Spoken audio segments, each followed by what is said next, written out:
Bom dia, pessoal.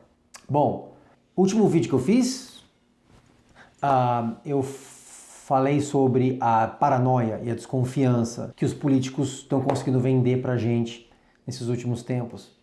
E eu terminei incluindo o Jair Bolsonaro e o Donald Trump no mesmo balaio, dizendo que os dois eram mercadores de esperanças vãs e promessas incumpríveis. Agora que eu penso melhor sobre o assunto, eu vejo que chamar essas pessoas de mentirosos é um pouco de um erro da minha parte. Então eu vou tomar esse vídeo para me corrigir e falar um pouquinho sobre educação científica. Vamos lá. Um ser humano não é um bicho que evoluiu para pensar as coisas que a gente pensa hoje em dia. Na astronomia, a gente pensa sobre o tamanho do universo e a extensão das eras. Na biologia, a gente pensa sobre o bilhão de anos que a vida teve para evoluir na Terra. Na história, na sociologia, na antropologia, a gente pensa sobre a quantidade imensa de variáveis e percursos sinuosos e acontecimentos que foram necessários para uma sociedade se estabelecer e assim por diante. Mas originalmente o ser humano era que nem qualquer outro bicho. Ele precisava se preocupar com onde que estava a comida, com se o tigre estava vindo e etc. Então, o nosso cérebro, o nosso aparato biológico não foi desenvolvido para pensar as coisas que a gente pensa. Isso tem algumas consequências. Por exemplo, quando alguém diz que a vida, toda a maravilha e complexidade dessa rede infinitamente complicada que são os seres vivos, não pode ter sido obra do acaso, isso parece evidente, isso parece óbvio do ponto de vista de uma pessoa.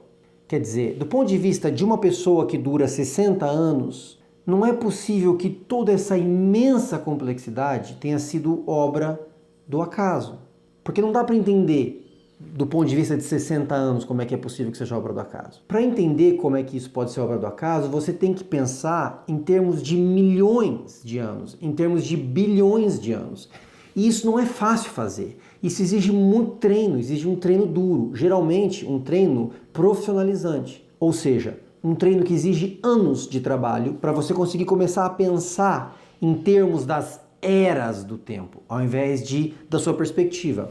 É a mesma coisa na astronomia, por exemplo. Quando você diz que existem infinitos planetas e que infinitos planetas podem ter vida e que infinitos planetas podem ter vida inteligente, isso parece impossível do ponto de vista de alguém que vive na Terra. Mas o universo é muito além do que um ser humano consegue imaginar na cabeça, porque a gente não foi feito para imaginar o universo. A gente foi feito para imaginar tigre, uva, menina bonita, coisas desse tipo. Bebê chorando, coisas desse tipo. Eu estou falando tudo isso para explicar que, para entender uma sociedade do ponto de vista econômico, do ponto de vista sociológico, do ponto de vista antropológico e especificamente no meu caso, do ponto de vista ideológico, você precisa de um pouco de treino. Não é tão diferente de um esporte, por exemplo. Se eu começar a correr aqui em volta da quadra do lado de um corredor profissional ou amador, qualquer um no meu caso, eu vou cansar muito antes dele. Isso não tem nada a ver com a minha força de vontade ou com a minha competitividade. Isso tem a ver com a pura e simples materialidade do meu corpo. As minhas células sanguíneas não transportam oxigênio da mesma forma que as dele e o meu pulmão não está treinado para receber esse oxigênio que nem o dele e assim por diante. Bom, chegamos no assunto. Eu posso estar equivocado e se eu tiver, vocês me corrigem. Mas me parece que o Jair Bolsonaro, da mesma forma que o Donald Trump, sustenta a sua plataforma não em propostas legislativas de esquerda ou de direita, mas ele sustenta a sua proposta no que o professor Dunker chamou de uma lógica de condomínio.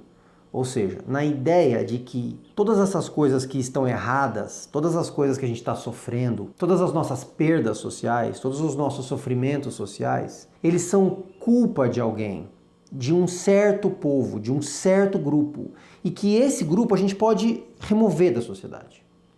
Então, no caso do Donald Trump, são imigrantes, são mexicanos, são pessoas do Oriente Médio, enfim. No caso do Jair Bolsonaro, são os vagabundos, são os corruptos da esquerda, enfim, assim por diante. A ideia ainda é essa da paranoia que eu mencionei no vídeo passado, mas ela é específica. Ela sintetiza num pequeno grupo de pessoas, num traço, o problema de uma sociedade. Então essa é a ideia. A ideia é assim, tira a parte que está ruim, tira a parte que está podre, dá porrada, elimina, expulsa, e aí a gente vai ter uma sociedade limpa, uma sociedade pura, uma sociedade pronta para dar um passo para frente. E essa lógica faz todo o sentido do mundo do ponto de vista individual. Quer dizer, menos se você for um dos que vai apanhar, né? Mas, enfim, sem contar esses. Para os outros, essa proposta faz todo sentido. Porque do ponto de vista individual, aqueles lá estão atrapalhando. Então, se eu tirar aqueles lá, a gente começa a estar num ambiente onde já não tem mais ninguém atrapalhando e aí a gente pode progredir. O problema é que quem tem instrumentos para ver as coisas do ponto de vista macroscópico, que nem o astrônomo tem o telescópio, que nem o biólogo tem o microscópio, quem tem instrumentos para ver a sociedade do ponto de vista macroscópico, sabe que isso nunca funciona. Essa ideia de que se você expulsar aquele elemento insuportável da sua própria existência, da nossa própria existência social, as coisas vão se resolver. Isso nunca vai acontecer. O Freud, aquele barbudinho charmoso do século passado, insistiu em ensinar pra gente durante meio século. Ele falou, o recalcado sempre retorna. Quer dizer, aquilo que você expulsa de um lado sempre volta do outro. Então, por exemplo, o que acontece quando uma sociedade, qualquer sociedade, tá, aceita uma desigualdade muito forte entre os que têm mais, os que são mais privilegiados e os que têm menos, os que mais sofrem? O que acontece? Essa diferença, essa expulsão de um grupo, volta. Sempre.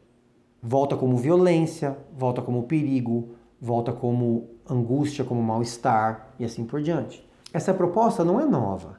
As favelas brasileiras são um exemplo dessa lógica de tentar expulsar uma parte da população que não interessa da convivência social. Tanto é isso que quando a polícia precisa entrar lá, eles entram com os aparatos militares.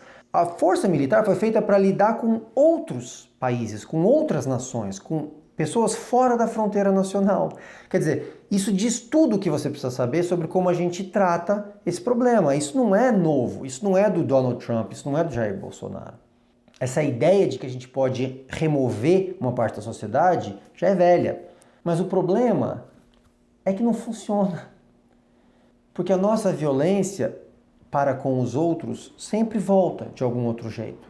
Como esse nosso professor já muito bem disse, a bala perdida começa na palavra perdida. Ou seja, se a gente quer uma sociedade com menos violência, com menos corrupção, com menos ignorância, a solução não é matar, expulsar, dar porrada, prender todos aqueles que não estão na mesma posição que a gente. A solução é ser mais inclusivo, não menos.